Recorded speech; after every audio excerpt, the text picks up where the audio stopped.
ದೇವರ ಪರಿಶುದ್ಧ ನಾಮಕ್ಕೆ ಸ್ತೋತ್ರವಾಗಲಿ. ಮತ್ತೊಮ್ಮೆ ನಿಮ್ಮೆಲ್ಲರನ್ನು ಕೂಡ ಈ ರೀತಿಯಲ್ಲಿ ಕಾಣುವಂಥ ಕೃಪೆಯನ್ನು ಕೊಟ್ಟಂಥ ತಂದೆಯಾದಂಥ ದೇವರಿಗೆ ನಾವು ವಂದನೆ ತಿಳಿಸ್ತೀವಿ. ದೇವರ ವಾಕ್ಯವನ್ನು ಧ್ಯಾನ ಮಾಡಿಕೊಳ್ಳೋಣ. ನಾವು ಕೇಳುವಂಥ ಸಾಮಾನ್ಯ ಪ್ರಶ್ನೆ, ಕಳೆದ ವಾರ ಯಾವ ವಾಕ್ಯವನ್ನು ಧ್ಯಾನ ಮಾಡಿಕೊಂಡ್ರಿ?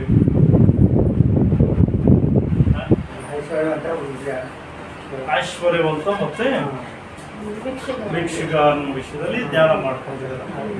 ಆದರೆ ಅದಕ್ಕಿಂತ ಮುಂಚೆ ಕಳೆದ ವಾರ ನಾನು ಇರಲಿಲ್ಲ, ಆಂಧ್ರಕ್ಕೆ ಹೋಗಿರೋದ್ರಿಂದ ಅದೇ ಬೇರೆ ವಾಕ್ಯವನ್ನು ಧ್ಯಾನ ಮಾಡಿ ನಾವು ಗತಿಸಿದಂಥ ಕೆಲವು ದಿನಗಳಿಂದ ಏನು ಮಾಡ್ತಾರೆ, ಒಂದು ವಿಷಯವನ್ನು ಪ್ರಾರ್ಥನೆಯ ಕುರಿತು ಧ್ಯಾನ ಮಾಡ್ಕೊಳ್ತಾರೆ ಅಲ್ವಾ?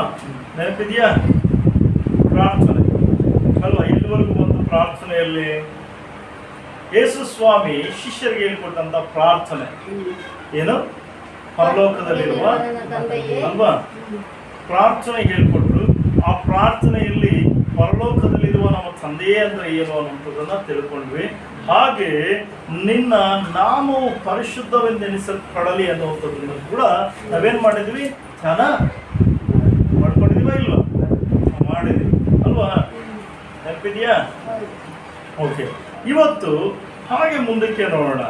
ನೆಕ್ಸ್ಟ್ ಯಾವ ವಿಷಯವನ್ನು ಅಂತ ಹೇಳಿದ್ರೆ, ಅದೇ ಮತ್ತಾಯನ ಸುವಾರ್ತೆ 6ನೇ ಅಧ್ಯಾಯದಲ್ಲಿ 10ನೇ ವಚನವನ್ನು ಮತ್ತೊಂದು ಸಾರಿ ಓದ್ಕೊಳ್ಳೋಣ.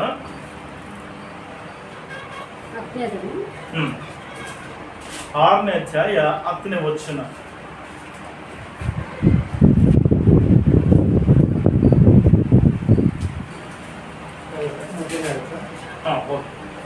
ಪರಲೋಕದಲ್ಲಿರುವ ನಮ್ಮ ತಂದೆಯೇ, ನಿನ್ನ ನಾಮವು ಪರಿಶುದ್ಧವೆಂದು ಎಣಿಸಲ್ಪಡಲಿ.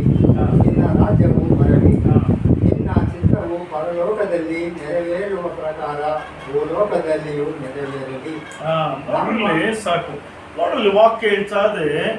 ನೆಕ್ಸ್ಟ್ ನೋಡಿದ್ರೆ ಪರಲೋಕದಲ್ಲಿರುವ ನಮ್ಮ ತಂದೆಯೇ ಆಯ್ತು, ನಿನ್ನ ನಾಮವು ಪರಿಶುದ್ಧವೆಂದು ಎಣಿಸಲ್ಪಡಲಿ ಅನ್ನುವಂಥ ವಿಷಯ ಆಯ್ತು. ಹಾಗೆ ನಿನ್ನ ರಾಜ್ಯವು ಏನಾಗ್ಬೇಕಂತ ಬರ್ಬೇಕಂತ. ಯಾವ್ದು ಬರಬೇಕು? ನಮ್ಮ ಪ್ರಾರ್ಥನೆಯಲ್ಲಿ ಪ್ರಾರ್ಥನೆ ಮಾಡುವಾಗ ಯಾವುದ್ರ ಕುರಿತು ಮಾಡ್ಬೇಕಂತೆ? ದೇವರ ರಾಜ್ಯದ ಕುರಿತು, ದೇವರ ರಾಜ್ಯದ ವಿಷಯವಾದಂತಹ ಪ್ರಾರ್ಥನೆ ನಮ್ಮ ಪ್ರಾರ್ಥನೆಗಳಲ್ಲಿ ಅಡಕವಾಗಿರ್ಬೇಕು ಅಲ್ವಾ? ನಾವು ಯಾವಾಗಲೂ ಕೂಡ ಪ್ರಾರ್ಥನೆ ಮಾಡುವಂಥದ್ದೇನು? ಸ್ವಾಮಿ, ನನಗೆ ಅದು ಬೇಕು, ನನಗೆ ಆರೋಗ್ಯ ಬೇಕು, ನನಗೇನು ಬೇಕು? ಕೆಲಸ ಬೇಕು, ನನಗೆ ಸಂಪಾದನೆ ಬೇಕು, ನನಗೆ ಮನೆ ಬೇಕು, ನನಗೇನು ಬೇಕು? ಅದು ಬೇಕು, ಇದು ಬೇಕು, ಇದು ಬೇಕು ಕೇಳ್ತಾನೆ ಇರ್ತೀವಲ್ಲ. ಎಲ್ಲ ಬೇಕು ಅನ್ನೋಂಥ ವಿಷಯಗಳು ಹೆಚ್ಚು ಪ್ರಾರ್ಥನೆಯಲ್ಲಿ ಏನಿರುತ್ತೆ ಅಲ್ವಾ? ಎಲ್ಲ ದೇವರೇ ಕೊಡು ಕೊಡು ಕೊಡು ಕೊಡು, ನನಗೆ ಹಣ ಕೊಡು ಕೊಡು ಕೊಡು. ಎಲ್ಲೂ ಹೋದ್ರೂ ಕೂಡ ಕೇಳುವಂಥದ್ದು ಕೊಡು ಅಂತ, ಎಲ್ಲೂ ಹೋದ್ರೂ ಹುಡುಕುವಂಥದ್ದು ನಮಗೇನು ಸಿಗುತ್ತೆ ಅನ್ನೋಂಥದ್ದನ್ನೇ ಹುಡುಕುವಂಥದ್ದು ಹೊರತು ದೇವರ ಕುರಿತು, ದೇವರ ರಾಜ್ಯದ ಕುರಿತು ನಾವು ಹುಡುಕುತ್ತೀವ? ಇವತ್ತು ದೇವರ ರಾಜ್ಯದ ಕುರಿತು ಯೇಸು ಸ್ವಾಮಿ ಹೇಳ್ಕೊಡ್ತಾವ್ರೆ ಶಿಷ್ಯರಿಗೆ. ಏನಂತ? ನಿನ್ನ ರಾಜ್ಯ ಬರಲಿ. ಏನ್ ಬರ್ಬೇಕಂತೆ? ದೇವರ ರಾಜ್ಯ ಅನ್ನೋಂಥದ್ದು ಏನ್ ಬರ್ಬೇಕು? ಬರ್ಬೇಕು. ಎಲ್ಲಿ ಬರ್ಬೇಕು? ಇಲ್ಲಿ ಬರ್ಬೇಕು. ದೇವರ ರಾಜ್ಯ ಅನ್ನೋಂಥದ್ದು ಏನು? ಹೇಗಿರುತ್ತೆ? ಎಲ್ಲಿರುತ್ತೆ? ಬಹಳ ವೇಳೆ ನಮ್ಗೆ ಗೊತ್ತಿಲ್ಲ ದೇವರ ರಾಜ್ಯ ಹೇಗಿರುತ್ತೆ. ನಮ್ಮ ಊಹೆಗೆ ನಾನು ಕೇಳುವಂಥದ್ದು ನಿಮ್ಗೆ ಪ್ರಶ್ನೆ, ದೇವರ ರಾಜ್ಯ ಅನ್ನೋಂಥದ್ದು ಹೇಗಿರುತ್ತೆ ಹೇಳ್ರಿ ನೋಡೋಣ. ನಿಮ್ಮ ಆಲೋಚನೆಗೆ ಹೇಳ್ರಿ, ದೇವರ ರಾಜ್ಯ ಹೇಗಿರುತ್ತೆ? ಪ್ರಕಾಶಮಾನವಾಗಿ ಹೊಳಿತಾ ಇರುತ್ತೆ. ಪ್ರಕಾಶಮಾನವಾಗಿ ಹೊಳಿತಾ ಇರುತ್ತೆ ದೇವರ ರಾಜ್ಯ. ಸಮಾಧಾನವಾಗಿರುತ್ತೆ ದೇವರ ರಾಜ್ಯ. ದೇವರ ರಾಜ್ಯ ಎಲ್ಲಿರುತ್ತೋ ಇಲ್ಲ. ಇನ್ನೇನಾದ್ರೂ ದೇವರ ರಾಜ್ಯ ಹೆಂಗಿರುತ್ತೆ ನೋಡ್ರಿ. ದೇವರ ರಾಜ್ಯದಲ್ಲಿ ಏನಿರಲ್ಲ, ಮೊದಲನೇದು ಬೇಕಾಗಿರುವಂಥದ್ದು ಕತ್ತಲು ಇರೋದಿಲ್ಲ ಅಲ್ವಾ? ಕತ್ತಲಿರಲ್ಲ. ದೇವರ ರಾಜ್ಯದಲ್ಲಿ ಏನಿರುತ್ತೆ? ಬೆಳಗಿರುತ್ತೆ. ಮತ್ತೆ ನೀವು ನಿದ್ದೆ ಮಾಡೋದು ಯಾವಾಗ? ನಿದ್ದೆನೇ ಮಾಡಲ್ಲ ದೇವರು. ದೇವ್ರ ನಿದ್ದೆ ಮಾಡೋರು ನಾವು ಮಾಡೋದು ಬೇಡ. ನಮಗೆ ಕತ್ತಲ ಇರಲ್ಲ. ಕತ್ತಲೆಗೆ ಸಂಬಂಧಪಟ್ಟಂತ ವಿಷಯಗಳು ಇರಲ್ಲ. ಇರಲ್ಲ. ಏನು ಕತ್ತಲೆಗೆ ಸಂಬಂಧಪಟ್ಟಂತ ವಿಷಯಗಳು ಹೇಳ್ರಿ ನೋಡೋಣ. ಮೋಸ, ಯಾವ್ದು? ವಂಚನೆ, ಮೋಸ, ವಂಚನೆ, ವಂಚನೆ, ಅಹಂಕಾರ, ಅಹಂಕಾರ, ನಾನು ಎಂಬುದು, ನಾನು ಅನ್ನೋದು ಯಾರನ್ನು ಬಿಟ್ಟೋಗಿಲ್ಲ ಹುಡುಗ್ರೆ. ನನಗ್ ಗೊತ್ತಿರೋಷ್ಟು ನಿಮ್ಗೆ ಗೊತ್ತೇ ಇಲ್ಲ. ದೇವರು ನಂಬ್ಕೊಂಡ್ರು ಕೂಡ, ಯೇಸು ಸ್ವಾಮಿ ನಂಬ್ಕೊಂಡು ವಾಕ್ಯ 20 ಸಲ ಬೈಬಲ್ ಓದಿದ್ರು ಕೂಡ ಹೋಗದೇ ಇರುವಂತ ವಿಷಯ ನನಗೆ ಗೊತ್ತಿರೋಷ್ಟು ಗೊತ್ತಿಲ್ಲ. ನಾನು ಮಾಡಿದಷ್ಟು ಸೇವೆನ ಯಾರು ಮಾಡಿಲ್ಲ ಅಲ್ವೇ? ನಾನು ಓಡಾಡಿದಷ್ಟು ಯಾರು ಓಡಾಡಿಲ್ಲ. ನಾನು ಖರ್ಚು ಮಾಡಿದಷ್ಟು ಯಾರು ದೇವರ ರಾಜ್ಯಕ್ಕೆ ಹೋದ್ರು ಯೇಸು ಸ್ವಾಮಿ ಹತ್ರ ಕೇಳಿ, ಸ್ವಾಮಿ ನಾನ್ ಮಾಡಿದ್ದೀನಿ ಎಷ್ಟೊಂದು. ದೇವರು ಅದನ್ನೆಲ್ಲ ಒಪ್ಪಲ್ಲ. ನಾನು ಅನ್ನೋದಿರಲ್ಲ. ಇನ್ನ ಹಣ ಆಸೆಗಳು ಇರಲ್ಲ ಅಲ್ವಾ? ಇವತ್ತು ಏನ್ ದುಡಿತಾ ಇದೀವಿ, ಕಷ್ಟ ಪಡ್ತಾ ಇದೀವಿ, ಏನಕ್ಕೋಸ್ಕರ ಕಷ್ಟ ಪಡ್ತಾರೆ? ಕೆಲ್ಸಕ್ಕೆ ಏನಕ್ಕೆ ಹೋಗ್ತೀವಿ? ಹೊಟ್ಟೆ, ಆ? ಹೊಟ್ಟೆ, ಜೀವನೋಪಾಯಕ್ಕೆ ಅಂದ್ರೆ ಜೀವನಕ್ಕೆ ಏನ್ ಬೇಕು? ಆಹಾರ, ಆಹಾರ ಬೇಕು, ಊಟ ಬೇಕು ಅಲ್ವಾ? ಜೀವನಕ್ಕೆ ಇನ್ನೇನ್ ಬೇಕು? ಹೊಟ್ಟೆ ಬಟ್ಟೆ ಬೇಕು. ಬೇಕು. ಜೀವನಕ್ಕೆ ಇನ್ನೇನ್ ಬೇಕು? ಮನೆ ಬೇಕು. ಇವೆಲ್ಲ ಇದ್ರೆ ಸಾಕ? ಅದೇ ನಾವು ಹೆಂಗ್ ಬಳಸ್ಕೊಂಡ್ರೆ ಹಂಗೆ. ಇವತ್ತೇನಾಗಿದೆ, ನಮ್ಮ ಮನುಷ್ಯನ ಆಸೆ ಏನಂದ್ರೆ ಜಾಸ್ತಿ. ಎಷ್ಟು ಬೇಕು ಜೀವನಕ್ಕೆ? ಒಂದು ಮನೆ, ಒಂದು ಹೊತ್ತು ಊಟಕ್ಕೆ ಏನ್ ಬೇಕು? ಊಟ ಬೇಕು ಅಂದಾಗ ಊಟ ಸಾಕಾಗಿತ್ತು, ಆದ್ರೆ ಊಟಕ್ಕೆ ಏನ್ ಬೇಕು? ಇನ್ನು ಸ್ವಲ್ಪ ಹಂಚ್ಕೊಳಕ್ ಬೇಕು. ಊಟ ಮಾಡಿರ್ತೀವಿ, ಸ್ವಲ್ಪ ಹೊತ್ತಿಗೆ ಏನ್ ಬೇಕು? ಒಂದು ಕಾಫಿ ಬೇಕು, ಬಿಸಿಲು ಜಾಸ್ತಿ ಇದೆ, ಒಂದು ಜ್ಯೂಸ್ ಬೇಕು ಅಲ್ವಾ? ಆಸೆಗಳು ಜಾಸ್ತಿ. ಮನುಷ್ಯ ತನ್ನ ಅವಶ್ಯಕತೆಯನ್ನ ಪೂರೈಸಿಕೊಳ್ಳೋದಕ್ಕೋಸ್ಕರ ದುಡಿಬೇಕು, ಆದ್ರೆ ತನ್ನ ಆಸೆಯನ್ನ ಪೂರೈಸಿಕೊಳ್ಳೋದಕ್ಕೋಸ್ಕರ ಏನ್ ಮಾಡ್ತಾನೆ ಇವತ್ತು? ಆಸೆಗೆ ಅವಶ್ಯಕತೆಗಳು. ನಾನು ದುಡಿತಾ ಇದ್ದೀನಿ, ನನ್ನ ಸಂಪಾದನೆ ಇನ್ಕಮ್ ಆಗ್ತಾ ಇದೆ, ಪರವಾಗಿಲ್ಲ, ದುಡ್ಡು ಕೊಟ್ಟರೆ ನಾನು ತೊಂದರೆ. ಸಂಪಾದನೆ ಮಾಡೋ ತಪ್ಪು ಅಂತ ನಾನು ಹೇಳ್ತಾರೆ, ತಪ್ಪು ಅಲ್ಲ, ದುಡಿ. ನೀವು ಕಷ್ಟಪಡ್ತೀರ ನಿಮ್ಮ ಸಂಪಾದನೆ, ಆದ್ರೆ ನಾವೇನ್ ಮಾಡ್ತಾ ಇದ್ದೀವಿ? ಅದನ್ನೇ ಹೆಚ್ಚಾಗಿ, ಯಾವುದನ್ನ? ದುಡಿಯೋದನ್ನೇ ಹೆಚ್ಚಾಗಿ ಹೋಗುವಂಥದ್ದು ದೇವರ ರಾಜ್ಯ ಅಲ್ಲ. ದೇವರ ರಾಜ್ಯದಲ್ಲಿ ಏನಿರಲ್ಲ ಹಣದ ಆಸೆಗಳು, ಹಣದ ಆಕರ್ಷಣೆಗಳು, ಹಣಕ್ಕೆ ಸಂಬಂಧಪಟ್ಟಂತ ವಿಷಯಗಳು ಈ ಲೋಕದಲ್ಲಿರುತ್ತೆ, ಅಲ್ಲಿ ದೇವರ ರಾಜ್ಯದಲ್ಲಿ ಇರಲ್ಲ. ದೇವರ ರಾಜ್ಯದಲ್ಲಿ ಇನ್ನೊಂದು ಏನಿರಲ್ಲ? ಅಧಿಕಾರಗಳಿರಲ್ಲ. ಹೇಳೋದಲ್ಲ, ನಾನು ನಿನ್ ಮೇಲಿರೋಂಥದ್ದು, ನಾನು ನಿನಗಿಂತ ಚೆನ್ನಾಗಿ ಗೊತ್ತಿರೋಂಥ, ನಾನು ಅಧಿಕಾರ ಚಲಾವಣೆ ಮಾಡುವಂತ ವ್ಯಕ್ತಿಗಳು ಇಲ್ಲಿರ್ತಾರೆ, ಅಲ್ಲಿ ಯಾರು ಇಲ್ಲ. ಅಲ್ಲಿ ಅಧಿಕಾರ ಚಲಾವಣೆ ಮಾಡುವಂತ ಒಬ್ಬೇ ಒಬ್ಬ ವ್ಯಕ್ತಿ ಯಾರು ಅಂದ್ರೆ ಅರಸನ ಯಾರು? ಯೇಸು ಸ್ವಾಮಿ ಮಾತ್ರ. ಆತನ ಕೊನೆ, ಆತನ ಮಾತನ್ನ ಎಲ್ಲರೂ ಕೇಳಬೇಕು ಅಲ್ವಾ? ಮತ್ತೆ ಇನ್ನೇನಿರಲ್ಲ.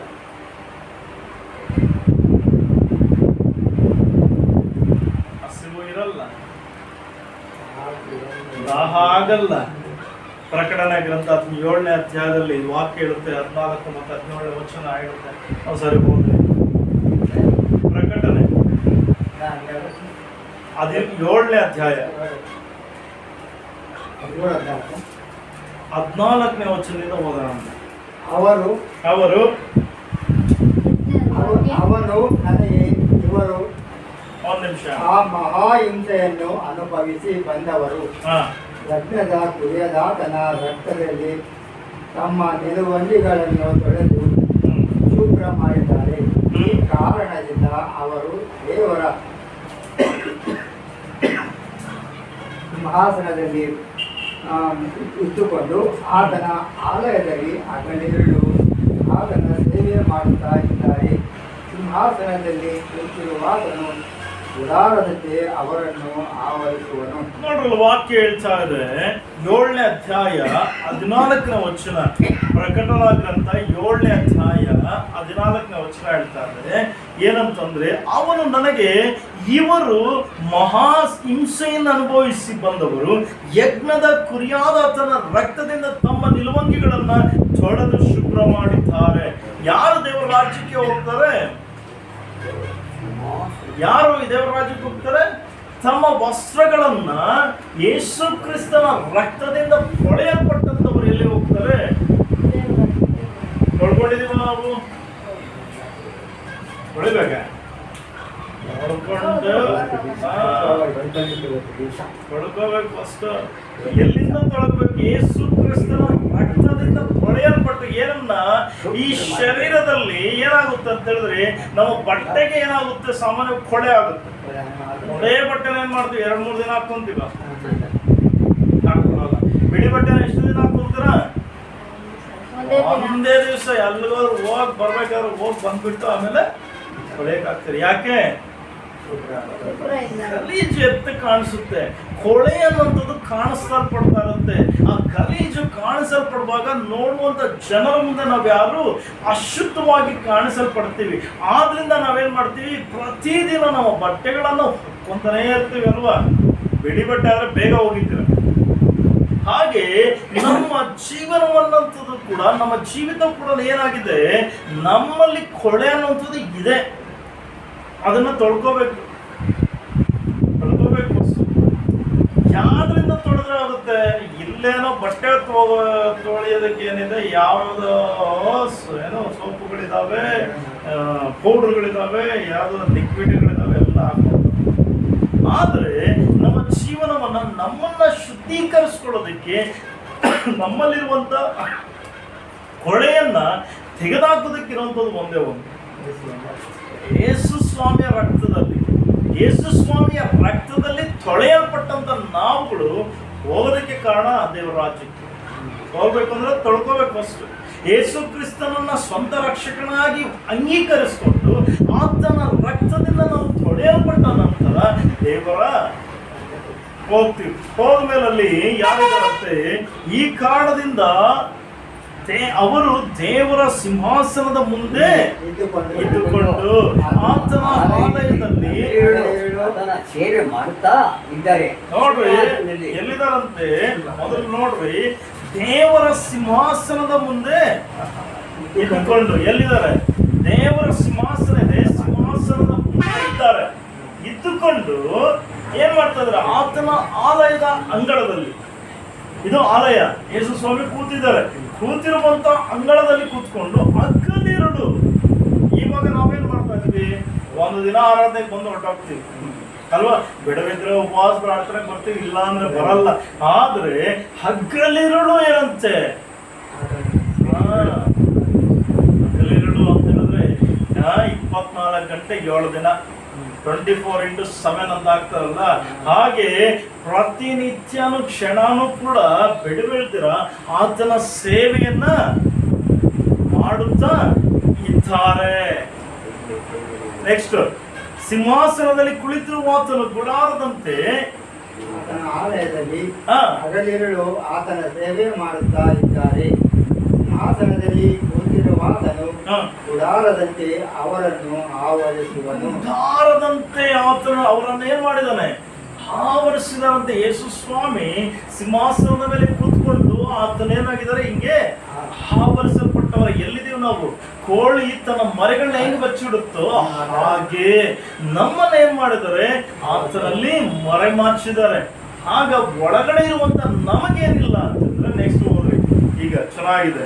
ಇನ್ನು ಮೇಲೆ ಅವರಿಗೆ ಹಸಿವೆ ಇಲ್ಲ. ಏನಿಲ್ಲ? ಹಸಿವೆ ಇಲ್ಲ. ಹಸಿವೆ ಇದೆಯಾ? ದೇವರ ರಾಜ್ಯದಲ್ಲಿ ಏನಿಲ್ಲ? ಹಸಿವೆ ಇಲ್ಲ. ನೆಕ್ಸ್ಟ್, ಬಾಯಾರಿಕೆ ಇಲ್ಲ. ಬಾಯಾರಿಕೆ ಇಲ್ಲ. ಅವರಿಗೆ ಬಿಸಿಲಾದರೂ ಯಾವ ಜಲವಾದರೂ ಹೊಡೆಯುವುದಿಲ್ಲ. ಏನ್ ಹೊಡೆಯಲ್ವಂತೆ?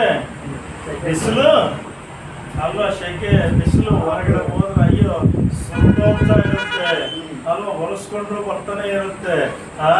ಮುಖಗಳು ಏನಾಗಿರುತ್ತೆ? ಸ್ವಲ್ಪ ಹೊತ್ತು ಬಿಸಿಲು ಓಡಾಡಿ ಬಂದ್ರೆ ಕಾಪುಗಾಗ್ಬಿಟ್ಟಿರ್ತೀವಿ ಅಲ್ವಾ? ಆದ್ರೆ ಇಲ್ಲೇನಿಲ್ಲ, ಮತ್ತೆ ಬಿಸಿಲು ಇಲ್ಲ. ಮಳೆ ಬಂದು ನೆಂದು ಬೆಂದು ಹೋಗುವಂತ ಸ್ಥಿತಿನೂ ಇಲ್ಲ. ಬಿಸಿಲು ಇಲ್ಲ, ಯಾವ ಚುಡುವಾದರೂ ಪಡೆಯುವುದಿಲ್ಲ. ಸಿಂಹಾಸನದ ಮಧ್ಯದಲ್ಲಿರುವ ಯಜ್ಞದ ಕುರಿಯಾದತನು ಅವರಿಗೆ ಕುರುಬನಂತಿದ್ದ ಜೀವ ಜಲದ ಹೊರತೆಗಳ ಬಳಿಯಿಂದ ನಡೆಸುತ್ತಾನೆ. ನಮ್ಗೆ ಯಾವ ಕೊರತೆನೂ ಇಲ್ಲದಿರ ನಡೆಸ್ತಾರೆ. ನೆಕ್ಸ್ಟ್ ಹೋದ್ರಿ, ದೇವರು ಅವರ ಕಣ್ಣೀರನ್ನೆಲ್ಲ ಒರೆಸಿ ಬಿಡುವನು. ಇರುವೆಲ್ಲೇ ಕಣ್ಣೀರು ಎಲ್ಲ ಏನಿಲ್ಲ, ಕಣ್ಣೀರ ಇಲ್ಲ, ದೇವರ ರಾಜ್ಯದಲ್ಲಿ ಇಲ್ಲ. ಇದು ಎಲ್ಲಿರಬೇಕು? ಇಲ್ಲಿ ಇರಬೇಕು. ನಾವು ಪ್ರಾರ್ಥನೆಯಲ್ಲಿ ದೇವರ ರಾಜ್ಯವು ಬರಲಿ ಅಂತ ಹೇಳುವಾಗ ನಮ್ಮ ಜೀವನದಲ್ಲಿ ಏನಿರಬಾರ್ದು, ದೇವ್ರೆ ನಮ್ಗೆ ಹಸಿವೆ ಅಂದ್ರೆ ಉಪವಾಸ ಇರ್ರಿ ಅಂತಲ್ಲ, ಹೊತ್ತೊತ್ತಿಗೆ ಏನ್ ಬೇಕು ಎಲ್ಲ ದೇವರು ಒದಗಿಸಿಕೊಡ್ತಾರೆ. ಗೊತ್ತಾ ನಿಮ್ಗೆ? ಅನುಭವ ಇದೆಯೋ ಇಲ್ವೋ ನಮ್ಗೆ ಗೊತ್ತಿಲ್ಲ, ಆದ್ರೆ ನಮಗೆ ಅನುಭವ ಇದೆ. ನಾವು ಹಸಿವೆ ಇದ್ದಾಗ ದೇವರ ಆಹಾರವನ್ನು ನಮ್ಗೆ ಕಳಿಸ್ಕೊಡ್ತಾರೆ. ಗೊತ್ತಾ? ಏಲಿಯನಿಗೆ ಹೇಗ್ ಕಳಿಸ್ಕೊಟ್ರು? ಹೇಗ್ ಕಳಿಸಿದ್ರು? ಕಾಗೆ ರೂಪದಲ್ಲಿ ಕಳಿಸ್ಕೊಟ್ರು. ಕಾಗೆಗಳು ಉತ್ಕೊಂಡ್ಬಂದು ಏನ? ರೊಟ್ಟಿಯನ್ನ ಮತ್ತೆ ಇನ್ನೇನು? ಮಾಂಸವನ್ನ ಉತ್ಕೊಂಡ್ಬಂತಂದ್ರು. ಒಳ್ಳೆ ಮಟನ್ ಊಟ ಅಲ್ವಾ? ಭಾನುವಾರ ತುಂಬಾ ಜನ ಇವತ್ತೇನು ಒಳ್ಳೆ ಗ್ಯಾರಂಟಿ ಅಲ್ವಾ? ಭಾನುವಾರ ಬೆಳೆ ಸಿಕ್ಕಿದ್ರೆ ಎಲ್ಲಾ ಮನೆಗಳಲ್ಲಿ ವಾಸನೆ ಊಟ ಅಲ್ವಾ? ಒಳ್ಳೆ ಊಟ. ಹಸಿವೆ ಆದಾಗ, ನಮಗೆ ಹಸಿವೆ ಆದಾಗ ಆಹಾರ ದೇವ್ರು ಕೊಡ್ತಾರ. ಯಾರು ಹೇಗೆ ತಂದು ಕೊಡ್ತಾರೆ? ನಮಗೂ ಕೂಡ ಕಾಗೆಗಳು ತಂದು ಕೊಡ್ತಾರ. ನಾವು ಯೋಚನೆ ಮಾಡಿದ್ರೆ ಕಾಗೆ ಇಲ್ಲದೆ ಇದ್ರೂ ಕೂಡ ನಮಗೇನ್ ಕೊಡ್ತಾರ? ಆಹಾರವನ್ನ ಹೇಗೆ ಕೊಡ್ತಾರೆ? ಎಲಿಯನಿಗೆ ಹೊರಡ್ತಾನೆ. ಏನಂತಂದ್ರೆ ಅಲ್ಲಿ ಒಂದು ಕೆಲವು ಘಟನೆಗಳಾದ್ಮೇಲೆ ಎಲಿಯನ್ನು ಹೊರಡುವಾಗ ಏನಾಗ್ತಾನೆ? ದಣಿದು ಸುಸ್ತಾಗಿ ಒಂದು ಮರದ ಕೆಳಗಡೆ ಕುತ್ಕೊಂಡಾಗ ಅವನನ್ನು ಏನ್ ಮಾಡ್ತಾರೆ? ದೇವರು ಬಂದು ಎಬ್ಬಿಸ್ತಾರೆ. ಎದ್ದೇಳು. ಅಲ್ಲೇನಿದೆ? ಕೆಂಡದಲ್ಲಿ ಸುಟ್ಟಲ್ಪಟ್ಟಂತ ಏನಿದೆ? ರೊಟ್ಟಿ. ಕೆಂಡದಲ್ಲಿ ಸುಡಲ್ಪಟ್ಟಂತ ರೊಟ್ಟಿ ಹಾಗೆ ಒಂದು ನಮ್ಗೆ ನೀರಿದೆ, ತಿಂದು ಏನ್ ಮಾಡು? ಬಲ ಹೊಂದ್ಕೊಂಡು ನಡಿ, ಪ್ರಯಾಣ ಮಾಡು. ಇವನೇನ್ ಮಾಡ್ತಾನೆ? ತಿಂದು ಬಿಡ್ತಾನೆ, ನೀರು ಕುಡಿತಾನೆ, ಹೂವನ್ ಮತ್ತೆ ಮಲಕೊಂತ. ಮತ್ತೆ ಸ್ವಾಮಿ ಎಬ್ಬಿಸ್ತಾರೆ. ರೊಟ್ಟಿ ಮತ್ತೆ ನೀರು ಎಬ್ಬಿಸಿ ಮತ್ತೆ ಕೊಡ್ತಾರೆ. ರೊಟ್ಟಿನ ಮತ್ತೆ ನೀರನ್ನ ಕುಡಿದು 40 ದಿನಗಳ ಪ್ರಯಾಣ ಮಾಡುವಷ್ಟು ಬಲವನ್ನ ನೀನು ಹೊಂದ್ತಾ. ಇವಾಗ ಅವನು ಎಷ್ಟು ದಿನ ಬಲ ಹೊಂದ್ಕೊಳ್ತಾನೆ?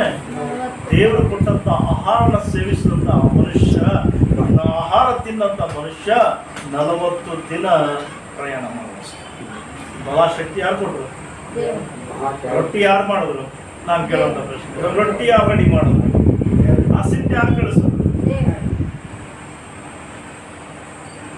ದೇವ್ರು ಹೇಗಿದಾರಂತೆ? ದಹಿಸುವಂತ ಅಗ್ನಿ ಆಗಿದ್ದಾರೆ. ಹಾಗಾದ್ರೆ ಯೇಸು ಸ್ವಾಮಿ ರೊಟ್ಟಿ ಹಿಂಗ್ ತಟ್ತಾ ಇದ್ದಾಗ್ಲಿ ಏನಾಗೋದು? ಆ ಸುಟ್ಟೋಗ್ಬಿಟ್ಟಿರು. ಬೇಕಿಲ್ಲ, ಯಾವುದು ಬೇಕಿಲ್ಲ.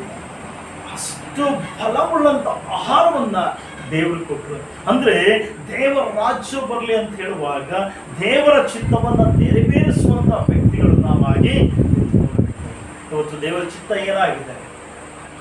ದೇವರ ಚಿತ್ತ ಎಲ್ಲರೂ ಕೂಡ ಪಾಪದ ಮಾರ್ಗದಿಂದ ತಪ್ಪಿಸಲ್ಪಟ್ಟು ದೇವರಲ್ಲಿ ರಕ್ಷಣೆಯಲ್ಲಿ ಹೊಂದ್ಕೊಳ್ಬೇಕು. ಇವತ್ತು ಅದಕ್ಕೋಸ್ಕರನೇ ದೇವರ ವಾಕ್ಯ ಹೇಳುವಂಥದ್ದು. ಪ್ರಾರ್ಥನೆಯಲ್ಲಿ, ನಿಮ್ಮ ಪ್ರಾರ್ಥನೆಯಲ್ಲಿ ಏನಿರ್ಬೇಕು? ದೇವರೇ ನಿನ್ನ ರಾಜ್ಯವು ಬರಲಿ. ಏನ್ ಬರಲಿ? ನಿನ್ನ ರಾಜ್ಯ ಬರಲಿ. ಆಹಾರ ಕೊಡ್ತಾರೆ. ಇವತ್ತು ನಮ್ಮ ಕಣ್ಣೀರು ತೆಗೆದಾಕುವಂತ ಶಕ್ತಿ ಯಾರಿಗಿದೆ? ಇಲ್ವಾ? ಇವತ್ತು ನಮ್ಮ ಕಣ್ಣೀರನ್ನ ತೆಗೆದಾಕುವಂತ ಶಕ್ತಿ ದೇವರಿಗೆ. ಆದ್ರೆ ದೇವರ ಹತ್ರ ನಾವು ಹೋಗೋದೇ ಇಲ್ಲ. ನಮ್ಮ ಸಮಸ್ಯೆ ಏನು ಗೊತ್ತಾ? ದೇವರ ಹತ್ರ ಹೋಗ್ದೇವೆ.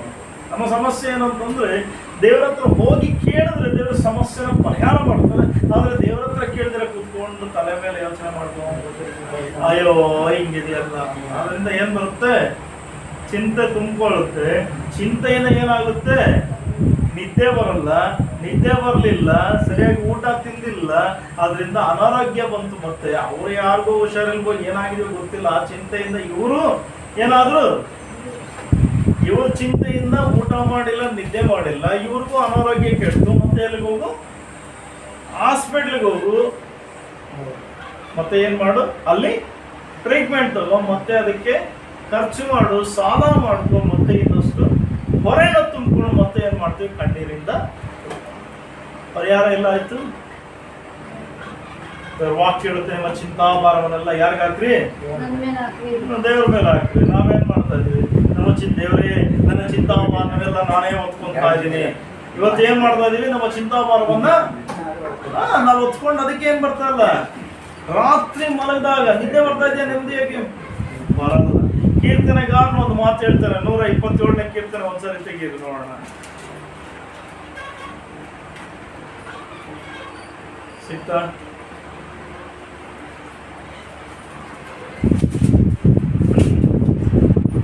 127ನೇ ಕೀರ್ತನೆ 2ನೇ ವಚನ ಹೋದ್ರಿ ಯಾರಾದ್ರು?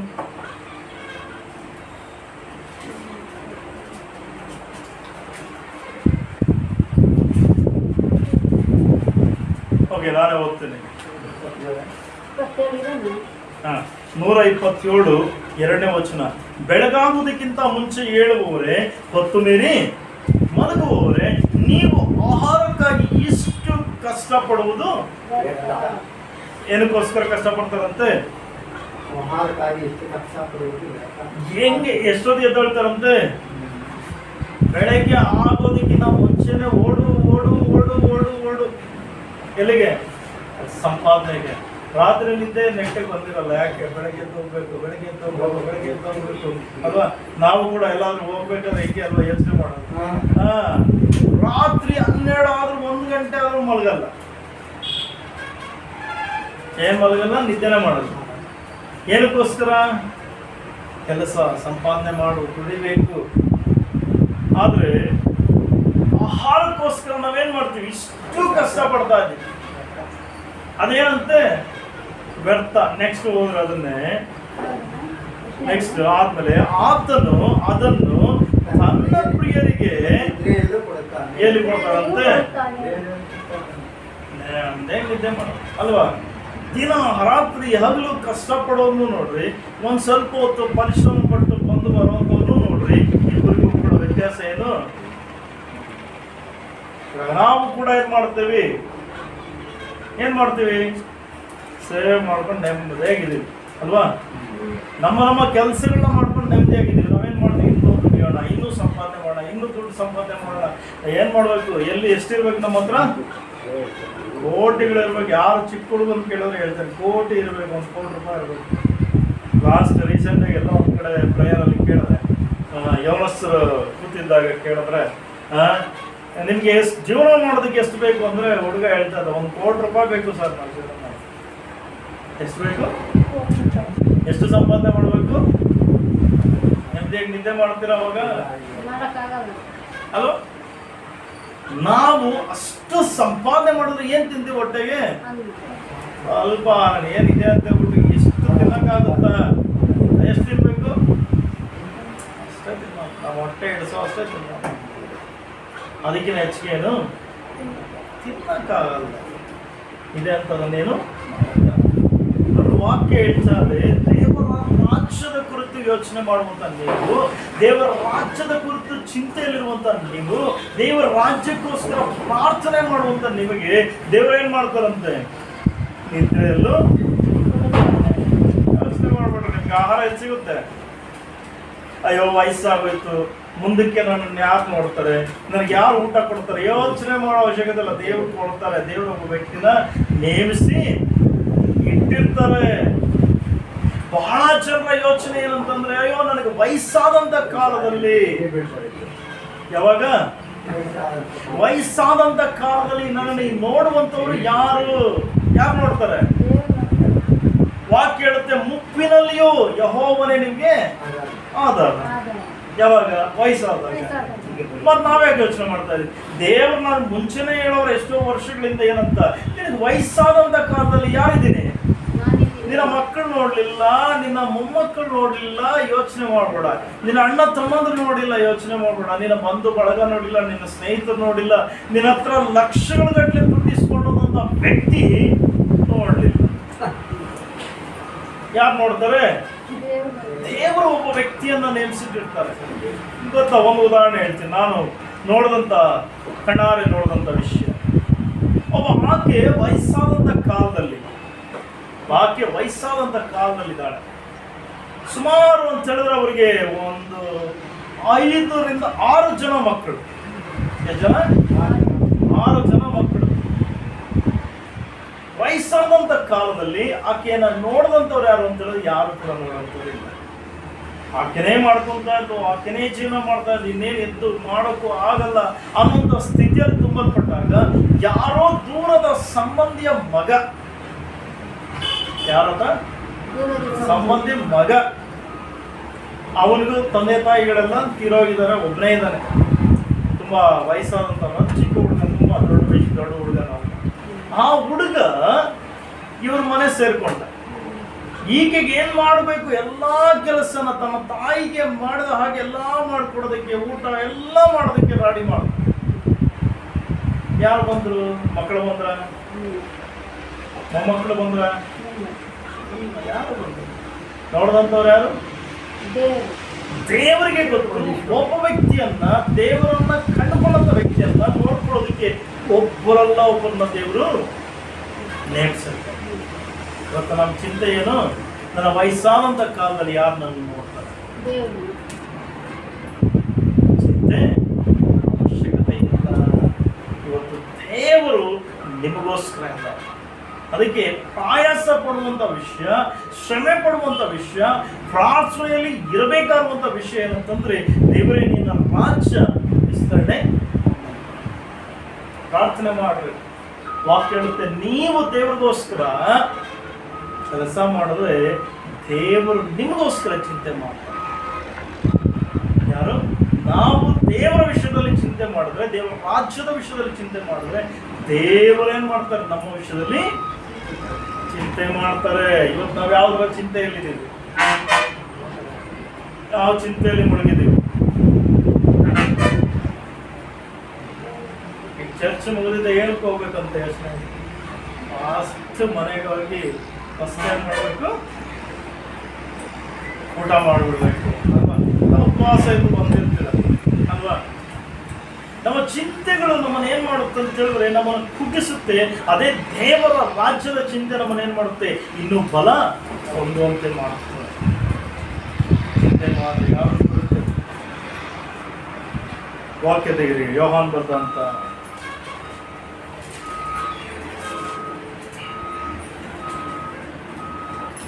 ಮತ್ತಾಯನ ಸುವಾರ್ತೆ 6ನೇ ಅಧ್ಯಾಯ. ಹಾ,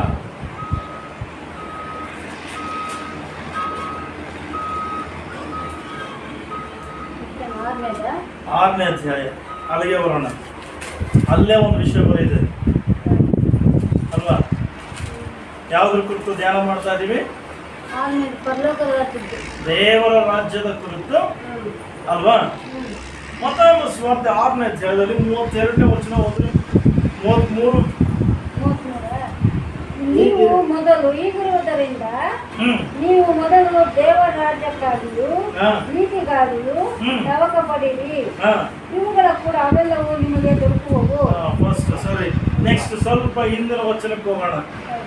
30ನೇ ವಚನದಿಂದ ಹೋಗೋಣ. ಎಲೆ ಅಲ್ಪ ವಿಶ್ವಾಸಿಗಳೇ, ನಾನು ಓದ್ತೀನಿ. ಇಲ್ಲ ನೀವು ಬೇಡ, ನಾನೇ ಓದ್ತೀನಿ. ಚೆನ್ನಾಗಿ. ಎಲೆ ಅಲ್ಪ ವಿಶ್ವಾಸಿಗಳೇ, ಇವತ್ತು ಇದ್ದು ನಾಳೆ ಒಲೆ ಪಾಲಾಗುವ ಅಡವಿಯ ಹುಲ್ಲಿಗೆ ದೇವರು ಉಡಿಸಿದರೆ ಅದಕ್ಕಿಂತ ಎಷ್ಟೋ ಹೆಚ್ಚಾಗಿ ನಿಮಗೆ ಉಡಿಸಿ ತೊಡಿಸುವುದು. ನೋಡ್ರಿ, ಇಲ್ಲಿ ವಾಕ್ಯ ಹೇಳ್ತಾ ಇದೆ ಏನಂತೆ? ಅಡವಿಯ ಹೂಗಳಿಗೆ ಏನ್ ಮಾಡ್ತಾರಂತೆ ದೇವರು? ಅದಕ್ಕೆ ಏನ್ ಬೇಕೆಲ್ಲ ನೋಡ್ತಾ ಇರ್ತಾರೆ. ನೀವು ಇನ್ನು ಶ್ರೇಷ್ಠ ಅಲ್ವಾ? ಮನುಷ್ಯ ಶ್ರೇಷ್ಠನ? ಅಡವಿಯ ಹೂವು ಶ್ರೇಷ್ಠನ? ಹುಲ್ಲು ಶ್ರೇಷ್ಠನ? ಯಾವುದು ಶ್ರೇಷ್ಠ? ಯಾವುದು? ನಮಗೆ ಶ್ರೇಷ್ಠವಾದ್ದು ನೋಡ್ರಿ, ಅಡವಿಯ ಹುಲ್ಲಿಗೆ ದೇವರು ಎಷ್ಟೋ ಉಡಿಸಿ ತೊಡಸ್ತಾನಂತೆ. ಎಷ್ಟು ವಿಧವಾದಂತ ಹುಲ್ಲುಗಳಿದಾವೆ ಗೊತ್ತಾ? ಎಷ್ಟು ವಿಧವಾದಂತ ಹುಲ್ಲುಗಳಿದಾವೆ? ಹುಲ್ಲು ಹೌದು, ಅಷ್ಟೇ ಅಲ್ಲವ?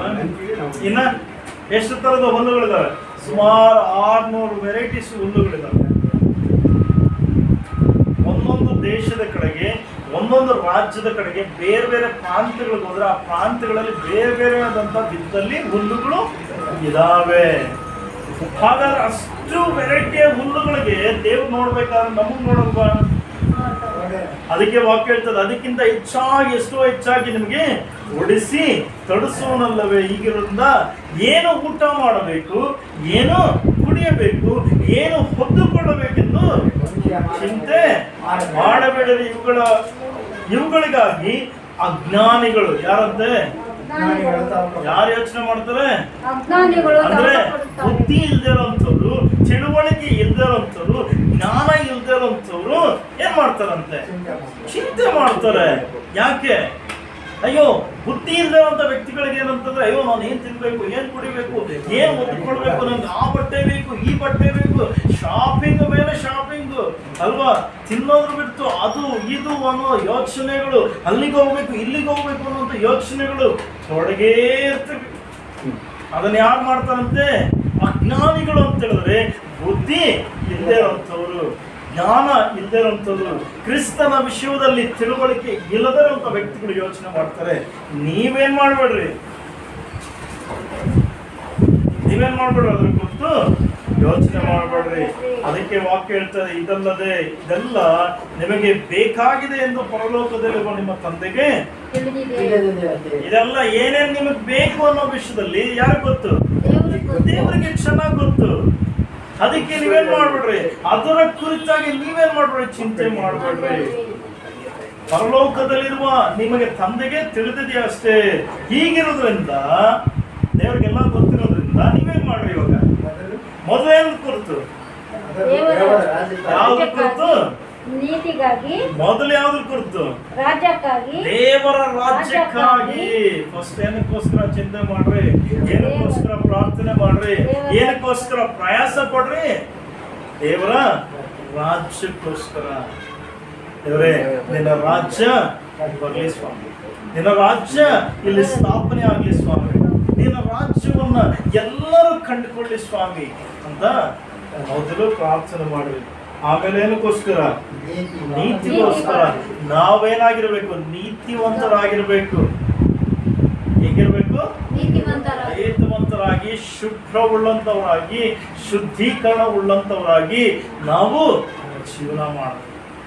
ಆವಾಗ ದೇವ್ರೇನ್ ಮಾಡ್ತಾರಂತೆ ನೋಡ್ರಿ, ಯಾಕೆ ಹೇಳುತ್ತೆ, ನೌಕ ಪಡ್ರಿ, ಇದಕ್ಕೋಸ್ಕರ ಪ್ರಯಾಸ ಪಡ್ರಿ. ಅವಾಗ ಇವುಗಳ ಕೂಡ ಅವೆಲ್ಲವೂ ನಿಮಗೆ ಅವೆಲ್ಲವೂ ಏನೋ ಮೇಲ್ಗಡೆ ಇತ್ತಲ್ಲ, ಏನು ಕುಡಿಬೇಕು, ಏನು ಒದ್ದುಕೊಳ್ಬೇಕು, ಏನ್ ಜೀವನ ಮಾಡ್ಬೇಕು ಎಲ್ಲ ಇತ್ತಲ್ಲ, ಅವೆಲ್ಲ ಆಮೇಲೆ ದೇವರು ಕೊಡ್ತಾರೆ. ಇವತ್ತು ನಾವೇನ್ ಮಾಡ್ತೇವೆ? ಮೊದಲು ಚರ್ಚಿಗೆ ಬರೋದೇ ಏನಕ್ಕೋಸ್ಕರ? ಸ್ವಾಮಿ ನನ್ಗೆ ಒಳ್ಳೆ ಮನೆ ಬೇಕು ಸ್ವಾಮಿ, ಸ್ವಾಮಿ ಬಾಡಿಗೆ ಮನೇಲಿದ್ದೀನಿ, ಸ್ವಂತ ಮನೆ ಬೇಕು ಸ್ವಾಮಿ, ಸ್ವಾಮಿ ಓಡಾಡೋದಕ್ಕೇನಿಲ್ಲ, ಗಾಡಿ ಇಲ್ಲ ಸ್ವಾಮಿ, ಸ್ವಾಮಿ ನನಗೆ ಒಳ್ಳೆ ಕೆಲಸ ಇಲ್ಲ ಸ್ವಾಮಿ, ಸ್ವಾಮಿ ಏನ್ ಬೇಕು ನನಗೆ? ಒಳ್ಳೆ ಊಟ ಬೇಕು ಸ್ವಾಮಿ, ಒಳ್ಳೆ ಹೊತ್ಕೊಳ್ಳೋದಕ್ಕೆ ಬಟ್ಟೆ ಬೇಕು ಸ್ವಾಮಿ, ಒಳ್ಳೆ ಶೂಟು ಬೂಟು, ಒಳ್ಳೆ ಕಾಸ್ಟ್ಲಿ ಆದಂಥ ಸೀರೆಗಳು ಬೇಕು ಸ್ವಾಮಿ. ಏನ್ ಬೇಕು? ಬ್ಯಾಂಕಲ್ಲಿ ಎಷ್ಟಿರ್ಬೇಕು? ಅಕೌಂಟಲ್ಲಿ 1-2 ಲಕ್ಷ, 3 ಲಕ್ಷನೋ, ಇಲ್ಲಾಂದ್ರೆ 10 ಲಕ್ಷನೋ ಇರಬೇಕು ಸ್ವಾಮಿ. ಏನಕ್ಕೋಸ್ಕರ ಚರ್ಚೆಗೆ ಬರೋದು? ಬೇಕು ಬೇಕು ಬೇಕು ಕೊಡು ಸ್ವಾಮಿ. ಆದ್ರೆ ನಾ ಯೇಸು ಸ್ವಾಮಿ ಕೇಳ್ತಾರೆ, ನೀನು ಇದನ್ನೆಲ್ಲ ಕೇಳ್ತಾ ಇದೀಯ, ನನಗೇನ್ ಬೇಕು ಅಂತ ನಿನ್ಗೆ ಗೊತ್ತಾ? ಯೇಸು ಸ್ವಾಮಿ ಏನನ್ನ ಬಯಸ್ತಾ ಇದಾರೋ ಅದನ್ನು ತಿಳ್ಕೊಂತ ಇದೀವ. ಪ್ರಾರ್ಥನೆಯಲ್ಲಿ ಇವತ್ತು ತಿಳ್ಕೋಬೇಕಾದಂಥದ್ದು, ಯೇಸು ಸ್ವಾಮಿ ಬಯಸ್ತಾ ಇರುವಂಥದ್ದು, ಆತನ ರಾಜ್ಯವು ಏನಾಗಬೇಕು? ಸ್ಥಾಪನೆ ಆಗುತ್ತೆ. ಆತನ ರಾಜ್ಯ ಅಂತ ಹೇಳಿದ್ರೆ ಎಲ್ಲಾರನ್ನು ಏನ್ ಮಾಡೋದು? ದೇವರ ಕಡೆಗೆ ದೇವರ ವಿಶ್ವಾಸಕ್ಕೆ ಬರುವುದು, ನಂಬಿಕೆಗೆ ಬರುವುದು, ಅವರ ಪಾಪದ ಜೀವಿತವನ್ನ ಬಿಟ್ಟು ಬರುವಂಥದ್ದು ದೇವರ ರಾಜ್ಯ. ಈ ಹಲೋಕದ ಆಸೆಗಳಲ್ಲೇ ಮನುಷ್ಯ ತುಂಬಿಕೊಳ್ಳುವಂಥದ್ದು ಬಿಟ್ಟು ಹೊರಗಡೆ ಬರುವಂಥದ್ದು ದೇವರ ರಾಜ್ಯ. ದ್ವೇಷಗಳನ್ನ ಬೆಳೆಸ್ಕೊಳ್ಳುವಂಥದ್ದನ್ನ ಬಿಡಿಸುವಂಥದ್ದು ದೇವರ ರಾಜ್ಯ. ಸಮಾಧಾನದಿಂದ ಇರುವಂಥದ್ದು ದೇವರ ರಾಜ್ಯ. ನೆಮ್ಮದಿ ಇರುವಂಥದ್ದು ದೇವರ ರಾಜ್ಯ. ಶಾಂತಿಯಿಂದ ತುಂಬಲ್ಪಡುವಂಥದ್ದು ದೇವರ ರಾಜ್ಯ. ಹುಡುಕತನವನ್ನ ಬಿಟ್ಟು ಹೊರಗಡೆ ಬರುವಂಥದ್ದು ದೇವರ ರಾಜ್ಯ. ದೇಗಳವನ್ನ ಬಿಟ್ಟು ಹೊರಗಡೆ ಬರುವಂಥದ್ದು ದೇವರ ರಾಜ್ಯ. ದೇವರ ರಾಜ್ಯದಲ್ಲಿ ಏನಿರಬೇಕು? ಇವೆಲ್ಲ ಬಿಟ್ಟು ಸಮಾಧಾನದಿಂದ ಇರುವಂಥದ್ದು ದೇವರ ರಾಜ್ಯ. ಈ ರಾಜ್ಯ ರಾಜ್ಯ ಇವತ್ತು ಬೇಕು. ಒಬ್ಬ ವ್ಯಕ್ತಿಯ ಕುರಿತು ಪ್ರಾರ್ಥನೆ ಮಾಡ್ತಾ ಇದ್ವಿ ಅಂತ ಹೇಳಿದ್ರೆ, ದೇವರ ಆತನಲ್ಲಿ ನಿನ್ನ ರಾಜ್ಯ ಬರಬೇಕು ಅಂತ ಕೇಳುವಾಗ ಏನು ಕೇಳಬೇಕು? ಆತನಲ್ಲಿ ಇರುವಂತ ಎಲ್ಲ ಬಿಟ್ಟು ಹೊರಗಡೆ ಬರಬೇಕು. ಯಾವುದು ದೇವರಿಗೆ ಇಷ್ಟವಿಲ್ಲವೋ ಎಲ್ಲವನ್ನು ದೇವರೇ ಆತನಿಂದ ತೆಗೀರಿ ಅಂತ ಬೇಡುವಂಥದ್ದು ದೇವರ ರಾಜ್ಯ. ಅದನ್ನ ಇವತ್ತು ನಾವು ಪ್ರಾರ್ಥನೆ ಮಾಡಬೇಕು.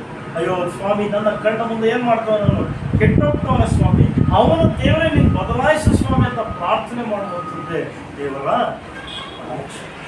ಇಲ್ಲಿ ಸ್ಥಾಪನೆ ನಮ್ಮ ಪ್ರಾರ್ಥನೆಗಳಲ್ಲಿ ಏನಿರಬೇಕು?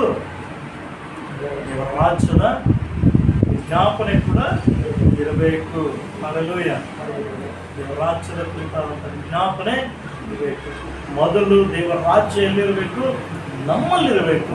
ಆ ರಾಜ್ಯದ ಕುರಿತು ಪ್ರಾರ್ಥನೆ ಇರಬೇಕು. ಆ ಪ್ರಾರ್ಥನೆ ಮೂಲಕ ಇಲ್ಲಿ ಹೊರಡಲ್ಪಡಬೇಕು.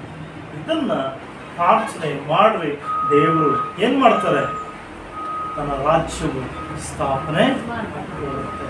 ಇವತ್ತು ಬೇರೆ ಬೇರೆ ಬೇರೆ ಬೇರೆ ಹಳ್ಳಿಗಳಿಂದ ನಾವು ಬಂದಿದ್ವಲ್ಲ, ಒಬ್ಬೊಬ್ರು ಒಂದೊಂದು ಪ್ರಾಂತ್ಯಗಳಿಂದ ನಾವು ಬಂದಿದ್ದೀವಿ. ಹಾಗಾದ್ರೆ ಒಂದೊಂದು ಪ್ರಾಂತ್ಯಗಳಿಂದ ಬಂದಿರುವಂತ ನಮ್ಮನ್ನ ಇಲ್ಲಿ ಯಾಕೆ ದೇವರು ಸೇರಿಸಿದ್ದಾರೆ ಅಂತ ಹೇಳಿದ್ರೆ, ನಾವು ಇರುವಂತ ಸ್ಥಳದಲ್ಲಿ ಮೊದಲೇನಾಗಬೇಕು?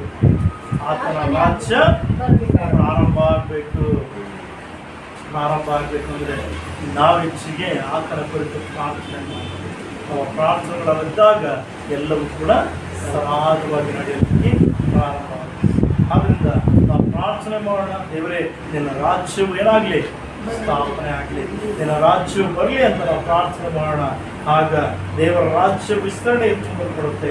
ದೇವರ ರಾಜ್ಯದ ಕುರಿತಾದಂಥ ಆಶೀರ್ವಾದಗಳು ನಮ್ಮಲ್ಲಿ ಕೂಡ ಪ್ರಾರಂಭ ದೇವರು ಮಾಡ್ತಾರೆ. ಇದಾಗುವಂತೆ ದೇವರ ವಾಕ್ಯವನ್ನು ಆಶೀರ್ವಾದ ಮಾಡಿ ಪ್ರಾರ್ಥನೆ ಮಾಡಿಕೊಂಡು ನಾವೆಲ್ಲರೂ ಕೂಡ ನಮ್ಮ ಕಣ್ಣುಗಳನ್ನು ಮುಚ್ಚಿ ಪ್ರಾರ್ಥಿಸಿಕೊಳ್ಳೋಣ. ಒಬ್ಬರ ಲೋಕಗಳ ಸೃಷ್ಟಿಕರ್ತನ ತಂದೆಯೇ ನಿಮಗೆ ಸ್ವಾಮಿ ಸಂದಲ್ಲಿ ನಾವು ವಾಕ್ಯದಲ್ಲಿ ಕೇಳಲ್ಪಟ್ಟ ಪ್ರಕಾರ, ಹೌದು ದೇವರೇ, ನಿಮ್ಮ ರಾಜ್ಯವು ಕರ್ತನೆ ಬರಲ್ಪಟ್ಟ ಈ ದೇಶದಲ್ಲಿ ಕರ್ತನೆ, ನಮ್ಮ ರಾಜ್ಯದಲ್ಲಿ, ನಮ್ಮ ಜಿಲ್ಲೆಯಲ್ಲಿ, ನಮ್ಮ ತಾಲೂಕಲ್ಲಿ, ನಮ್ಮ ಪ್ರಾಂತ್ಯಗಳಲ್ಲಿ ದೇವರೇ ನಿಮ್ಮ ರಾಜ್ಯವು ಸ್ಥಾಪನೆ ಆಗಲಿ. ಎಲ್ಲಾ ರೀತಿಯಾದಂಥ ಕುಡುಕುತನದ ಆತ್ಮಗಳು ಬಿಟ್ಟು ಹೋಗಲ್ಪಡಲಿ. ಈ ಹಲೋಕದ ಚಿಂತೆಗಳು ಯೇಸುವಿನಲ್ಲಿ ಬಿಡುಗಡೆ ಹೊಂದಲ್ಪಡಲಿ ದೇವರೇ. ವಿಚಾರದ ಆತ್ಮಗಳು ಯೇಸುವಿನಲ್ಲಿ ಬಿಟ್ಟು ಹೋಗಲ್ಪಡಲಿ. ದೇಶಗಳನ್ನು ಎಬ್ಬಿಸುವಂತ ಆತ್ಮವು ಬಿಟ್ಟು ಹೋಗಲ್ಪಡಲಿ ದೇವರೇ. ಇದೋ ಕರ್ತನೆ, ಈ ದೇಶವನ್ನ, ರಾಜ್ಯವನ್ನ, ಜಿಲ್ಲೆಯನ್ನ, ತಾಲೂಕನ್ನು, ನಮ್ಮ ಪ್ರಾಂತ್ಯಗಳಲ್ಲಿ ದೇವರೇ ಸಮಾಧಾನವು ತುಂಬಲ್ಪಡಲಿ. ಅದು ಕರ್ತನೆ, ಕೇಳಿಸಿಕೊಂಡಂತ ವಾಕ್ಯವನ್ನು ನೋಡಿದಂಥ ಪ್ರತಿಯೊಬ್ಬರ ಜೀವಿತವೂ ಕರ್ತನೆ ಆಶೀರ್ವಾದವನ್ನು ಕೇಳಿಸಿಕೊಂಡಂಥ ಪ್ರತಿಯೊಬ್ಬರ ಜೀವಿತದ ವಿಧಾನಗಳು ಕರ್ತನೆ ಬದಲಾವಣೆ. ಪ್ರತಿಯೊಬ್ಬರು ನೂತನವಾದಂಥ ರೀತಿಯಲ್ಲಿ ಪ್ರಾರ್ಥಿಸುತ್ತಾ ದೇವರೇ ನಿಮ್ಮ ರಾಜ್ಯಕ್ಕೋಸ್ಕರ ಪ್ರಯಾಸ ಪಡುವಂಥ ಕೃಪೆಯನ್ನ, ಆ ಬಲವನ್ನ, ಆ ಶಕ್ತಿಯನ್ನ ಕರ್ತನೆ ಪ್ರತಿಯೊಬ್ಬರಿಗೂ ಅನುಗ್ರಹಿಸು. ನಿಮ್ಮ ಕೃಪೆಯಿಂದ ತುಂಬಿಸು. ಪ್ರತಿಯೊಬ್ಬರನ್ನು ಆಶ್ವಸಿಸಿ ಕುಟುಂಬಗಳಾಗಿ ನಿಮ್ಮನ್ನು ನಂಬಿಕೊಳ್ಳುವಂತೆ, ಕುಟುಂಬಗಳಾಗಿ ಕರ್ತನೆ ನಿಮ್ಮನ್ನು ಅನುಸರಿಸುವಂತೆ, ಕುಟುಂಬಗಳಾಗಿ ಕರ್ತನೆ ನಿಮ್ಮ ರಾಜ್ಯಕ್ಕಾಗಿ ನಿಲ್ಲುವಂಥ ಕೃಪೆಯನ್ನ, ಫಲವನ್ನು, ಆಶೀರ್ವಾದವನ್ನ ನಾವೆಲ್ಲರಿಗೂ ಅನುಗ್ರಹಿಸಿರಿ. ಇದರ ಮೂಲಕವಾಗಿ ನೀವೇ ಆಶೀರ್ವಾದ ಹೊಂದಿ ನಡೆಸಬೇಕು. ನಾವೆಲ್ಲರೂ ಬಲಗೊಳಿಸಿ ನಡೆಸಬೇಕು. ನಮ್ಮ ರಕ್ಷಕನ ಒಡೆಯನಾದಂಥ ನಜರೇತಿನ ಯೇಸುವಿನಲ್ಲಿ ಪ್ರಾರ್ಥಿಸಿ ಬೇಡಿ ಹೊಂದಿದ್ದೇವೆ ತಂದೆ. ಆಮೆನ್. ದೇವರ ಆಶೀರ್ವಾದವನ್ನು ಕೂಡ ನಮ್ಮ ಕರ್ತನಾದ ಯೇಸು ಕ್ರಿಸ್ತನ ಕೃಪೆಯು, ತಂದೆ ದೇವರ ಪ್ರೀತಿಯು, ಪರಿಶುದ್ಧಾತ್ಮನ ನಡೆಸುವಿಕೆಯು ಈ ವಾಕ್ಯವನ್ನು ಕೇಳಲ್ಪಟ್ಟಂತ ನಮ್ಮೆಲ್ಲರ ಸಂಗಡ ನಿತ್ಯ ಕಾಲ ಕೂಡ